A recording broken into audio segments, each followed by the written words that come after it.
نفس کی مخالفت سب عبادتوں کا اصل اور سب مجاہدوں کا کمال ہے۔ یاد رکھو، جو کوئی لباس اولیاء کو دنیا کمانے کا ذریعہ بنائے گا وہ اپنے لیے آفت خریدے گا۔ نفس ایک باغی کتا ہے۔ کتے کا چمڑا جب تک دباغت اور رنگ نہ کیا جائے پاک نہیں ہوتا۔ کوئی گناہ کسی کی بھی رضامندی سے حلال نہیں ہوا کرتا۔ عقل مند وہ ہے جو دنیا سے الگ ہو جائے اس سے پہلے کہ دنیا اس سے الگ ہو جائے۔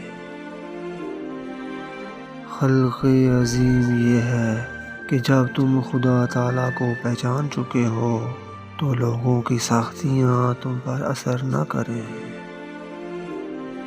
جو بندہ کسی عورت سے اس کی خوبصورتی کے لیے شادی کرتا ہے وہ احمق ہے۔ جو دولت کے لیے کرتا ہے وہ لالچی ہے، اور جو کوئی اس کی اچھی سیرت کے لیے کرتا ہے وہ حقیقی شوہر ہے۔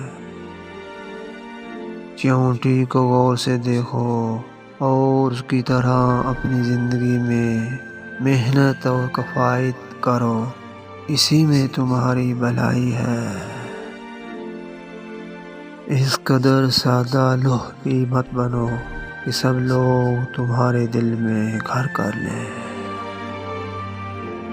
دنیا کی ہر ضرورت کا خاتمہ ایک نئی ضرورت پر ہوتا ہے اور دوسری کا تیسری ضرورت پر۔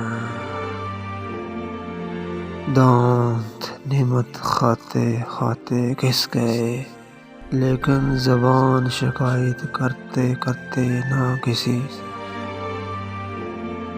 قدرت میں عفو، بے احسان سخاوت، دولت میں تواضع اور عداوت میں نیکی جوان مردی میں پوشیدہ ہے۔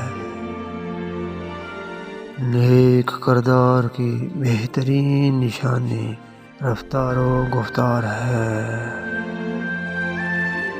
دور اندیش تھوڑا سا قرض لے کر تھوڑی ہی عرصہ میں واپس کر دیتا ہے، برخلاف اس کے ناعاقبت اندیش بہت سا قرض لے گا اس کو ادا کرنے کے ناقابل ہو جاتا ہے، اس لیے وہ کبھی بھی اپنے حساب کی پڑتال نہیں کر سکتا۔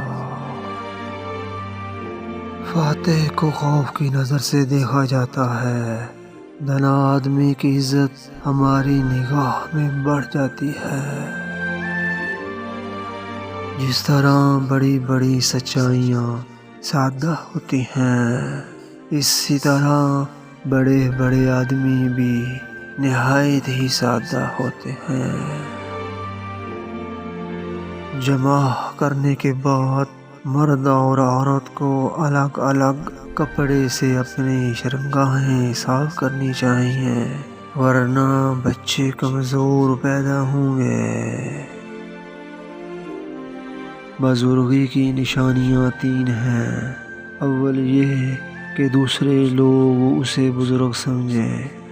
دوم یہ کہ وہ خود اپنے تئیں بزرگ نہ جانے۔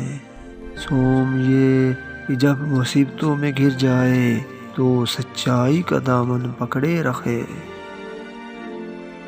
خاندانی تعلقات کس کام کے ہیں؟